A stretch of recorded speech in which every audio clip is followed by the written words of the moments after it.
Bienvenidos a Audio Lectura Cristiana. En esta oportunidad leeremos La triste decadencia del amor, escrito por Octavio Winslow. El amor de muchos se enfriará. Mateo 24:12. El tema que ahora tenemos ante nosotros para reflexionar es la humillante y conmovedora verdad de que la gracia del amor en un Hijo de Dios puede declinar grande y tristemente. Recordemos que no hablamos de la destrucción del principio, sino de la decadencia de su poder. No se puede insistir con demasiada frecuencia ni con demasiada fuerza en esta verdad espiritual e influyente. Si bien la fe, el amor, la esperanza, el celo y sus gracias afines pueden declinar en gran medida en su vigor, fervor y crecimiento real. Sin embargo, la palabra de Dios nos asegura que nunca podrán fracasar por completo, incluso en su mayor decadencia o en su prueba más severa. Creer lo contrario de esto es negar su origen divino, su carácter espiritual e inmortal, y cuestionar la sabiduría, el poder y la fidelidad de Dios. Ni un grano del verdadero trigo puede perderse jamás en el tamizado, ni una partícula de oro puro en el refinado. Se puede considerar que lo siguiente forma algunas de las características marcadas de la decadencia y declinación de este principio. Cuando Dios se vuelve menos objeto de ferviente deseo, santo deleite y frecuente contemplación, podemos sospechar una declinación del amor divino en el alma. Nuestra visión espiritual de Dios y nuestro deleite espiritual y constante en Él se verán afectados materialmente por el estado de nuestro amor espiritual. Si hay frialdad en los afectos, si la mente se vuelve terrenal, carnal y egoísta, sombras oscuras y lúgubres se acumularán alrededor del carácter y la gloria de Dios. Será menos objeto de apego supremo, de deleite puro, de contemplación adoradora y de confianza filial. En el momento en que declinó el amor supremo de Adán por Dios, en el instante en que se desvió de su centro apropiado y legítimo, rehuyó la conversación con Dios y buscó esconderse de la presencia de la gloria divina. Consciente de un cambio en sus afectos sensible de un corazón dividido, de sujeción a un interés rival, y sabiendo que Dios ya no era el objeto de su supremo amor, ni la fuente de su puro deleite, ni la bendita y única fuente de su bienaventuranza, salió corriendo de su presencia como si fuera un objeto de terror y buscó escondite en las glorietas del Edén. Ese Dios cuya presencia una vez fue tan gloriosa, cuya conversación era tan santa, cuya voz era tan dulce, se convirtió en un Dios extraño para la criatura rebelde y afligida por la conciencia. ¿Y de dónde esta diferencia? ¿Era Dios menos glorioso en sí mismo? ¿Era Él menos santo, menos amoroso, menos fiel o menos fuente de bienaventuranza suprema? Lejos de eso, Dios no ha sufrido ningún cambio. La perfección de un ser perfecto es que es inmutable, que Él nunca puede actuar en contra de su propia naturaleza, sino que siempre debe estar en todo lo que hace en armonía consigo mismo. El cambio estaba en la criatura. Adán había abandonado su primer amor, había transferido sus afectos a otro objeto inferior, y consciente de que había dejado de amar a Dios, de buena gana se habría ocultado de su presencia y se habría excluido de su comunión. Lo mismo ocurre en la experiencia de un creyente, consciente de la declinación de su amor a Dios. Hay un ocultamiento de su presencia. Hay visiones confusas de su carácter, malas interpretaciones de sus tratos y una disminución del santo deseo por él. Pero donde el corazón es recto en sus afectos, cálido en su amor, fijo en sus deseos, Dios es glorioso en sus perfecciones, y la comunión con Él es la mayor bienaventuranza de la tierra. No solo en la declinación del amor divino en el alma, Dios se vuelve menos objeto de contemplación y deseo adorador, sino que también hay menos acercamiento filial a Él. Se pierde la dulce confianza y la sencilla confianza del niño. El alma ya no se precipita a su seno con todos los anhelos humildes pero cariñosos de un hijo adoptivo, sino que permanece a distancia. O si intenta acercarse, lo hace con el temblor y la contención de un esclavo. El espíritu tierno, amoroso e infantil que marcó el caminar del creyente en los días de sus desposorios, cuando ningún objeto era tan glorioso para él como Dios, ningún ser tan amado como su Padre Celestial, ningún lugar tan sagrado como el trono de la comunión, ningún tema tan dulce como su gratuita adopción por gracia ha desaparecido en gran medida. Le han sucedido la desconfianza, los temores legales y la esclavitud del espíritu. Todos estos tristes efectos pueden atribuirse a la declinación del amor filial en el alma del creyente hacia Dios. Los pensamientos duros sobre Dios en sus dispensaciones pueden considerarse como otro síntoma innegable. La señal de un amor vigoroso a Dios es cuando el alma justifica a Dios en todos sus tratos sabios y misericordiosos con ella. No se rebela, no murmura, no se queja, sino que dócil y silenciosamente acepta la dispensación, aunque nunca sea tan difícil. El amor divino en el corazón, profundizándose y expandiéndose hacia ese Dios de donde brota, en la hora de la prueba exclamará: Mi Dios me ha herido, pero Él es todavía mi Dios, fiel y amoroso. Mi Padre me ha castigado mucho, pero Él es todavía mi Padre, tierno y bondadoso. Esta dispensación de prueba se originó en el amor, habla con la voz del amor, lleva consigo el mensaje de amor y es enviada para acercar mi corazón cada vez más al Dios del amor, de quien vino. Querido lector, ¿eres tú uno de los afligidos del Señor? Feliz eres si este es el resultado santo y bendito de sus tratos contigo. Feliz si oyes la voz del amor en la vara, ganando tu corazón solitario y triste para el Dios de quien vino.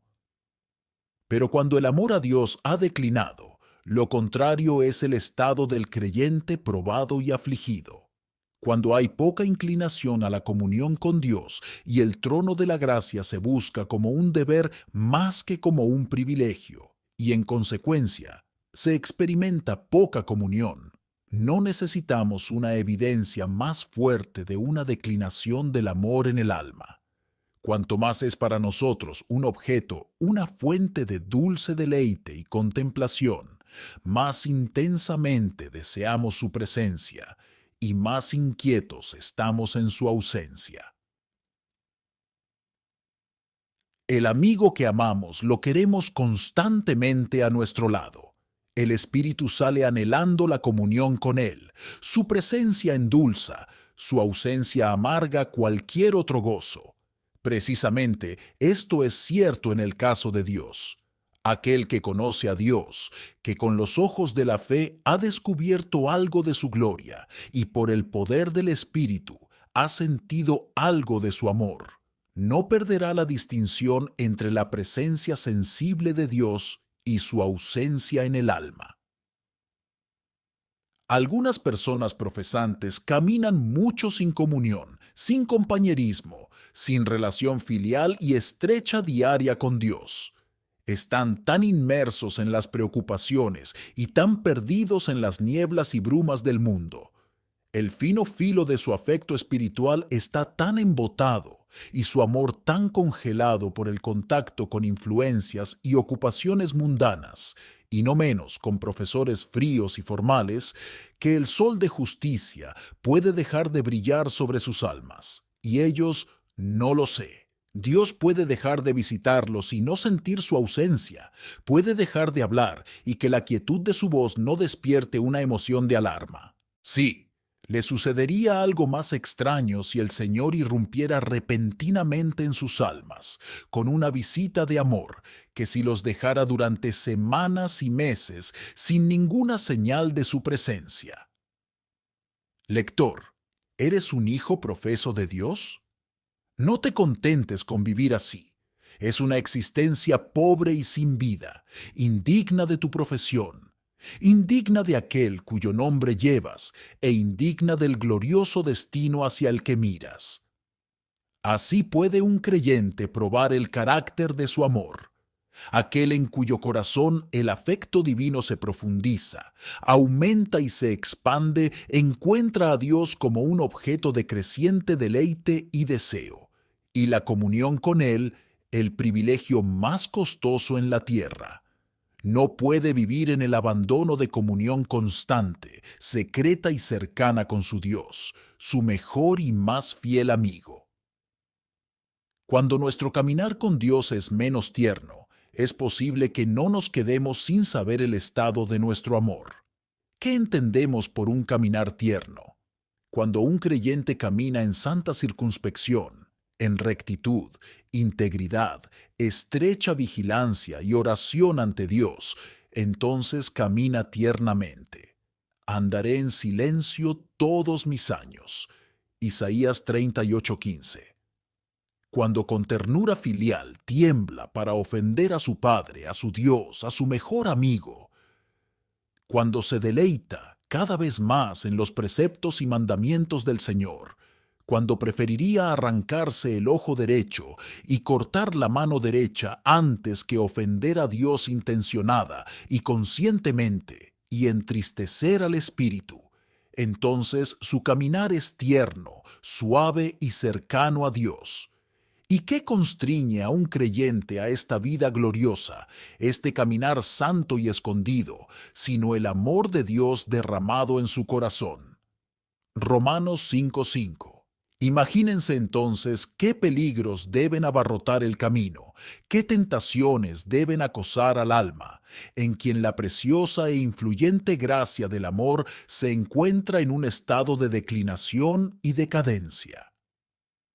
Necesitamos agregar que cuando Cristo es menos glorioso a los ojos y menos precioso para el corazón, el amor divino en el alma de un creyente debe estar disminuyendo. No puede ser de otra manera. Nuestras opiniones sobre Jesús deben verse materialmente afectadas por el estado de nuestros afectos hacia Él. Cuando se trata poco de la sangre expiatoria, de apoyarse en la justicia, de beber de la plenitud y de llevar diariamente la cruz de Cristo, el amor del creyente se enfría. Juzgaríamos la profundidad del cristianismo de un hombre por su respuesta a la pregunta: ¿qué pensáis de Cristo? Mateo 22:42. ¿Se vive para Él? ¿Se vive para Él? ¿Es su nombre tu deleite, su cruz tu gloria, su obra tu lugar de descanso? Esta será vuestra bendita experiencia si el pulso del amor divino late fuerte en vuestro pecho por Cristo. Una decadencia del amor hacia los santos de Dios es una fuerte evidencia de una decadencia del amor hacia Dios mismo. Si amamos a Dios con un afecto sincero y cada vez más profundo, debemos amar su imagen donde quiera que la encontremos. Es cierto que la imagen puede ser solo una copia imperfecta, el contorno puede estar apenas dibujado, puede que haya matices que no aprobamos. Sin embargo, reconociendo en la obra la mano del Espíritu y en el contorno alguna semejanza con aquel a quien nuestras almas admiran y aman, debemos sentir una extracción de nuestros más santos afectos hacia el objeto. No nos detendremos antes de que se haga la rendición para preguntar a qué sección de la Iglesia de Cristo pertenece, qué nombre lleva o cuál es el color de su uniforme. Pero al descubrir al hombre de Dios, el manso y humilde seguidor de Jesús, nuestro corazón y nuestra mano se ofrecen gratuitamente. Oh, qué pasaporte para nuestros corazones es la imagen de Jesús en un Hijo de Dios. Rastreamos a Cristo en los principios que lo guían, en los motivos que lo gobiernan, en el espíritu, en la mirada misma del hombre. Sentimos que debemos acogerlo en nuestro seno por amor de Jesús. Oh, marca la decadencia del amor a Dios en el alma, cuando el corazón late débilmente y los ojos miran fríamente hacia cualquier querido santo de Dios, porque no pertenece a nuestro partido y no lleva nuestra insignia, cuando la intolerancia, la estrechez de miras, el egoísmo mental deforma la mente, congela la corriente del amor y casi descristianiza al creyente. La palabra de Dios es solemne y decisiva sobre este punto. Si alguno dice, amo a Dios y aborrece a su hermano, es mentiroso, porque el que no ama a su hermano, a quien ha visto, ¿cómo podrá amar a Dios, a quien no ha visto? Y este mandamiento tenemos de él: el que ama a Dios, ame también a su hermano. Primera de Juan 4:20 al 21. En esto, dice Jesús, conocerán todos que sois mis discípulos, si tuviereis amor los unos por los otros. Juan 13:35. Si no amamos la semejanza visible, ¿cómo podremos amar el Dios invisible? Cuando el amor a Dios declina, con él declinará el interés en el avance y la prosperidad de su causa. El uno invariablemente sigue al otro. No decimos que el celo exterior no pueda continuar mucho después de que haya avanzado en el alma un proceso de declinación oculta y se hayan descuidado los deberes secretos. Este es el caso lamentable de muchos, pero un interés verdadero, espiritual y vivo en el aumento del reino de Cristo, en la difusión de su verdad, en la profundización de la santidad en la Iglesia y en la conversión de los pecadores, invariablemente declinará con la declinación del amor a Dios. Amén. Octavius Winslow fue pastor inconformista y autor de más de 40 libros. Nació en Londres, Inglaterra. Muchas gracias por escuchar Audio Lectura Cristiana. El Señor les bendiga, amados hermanos. Hasta la próxima.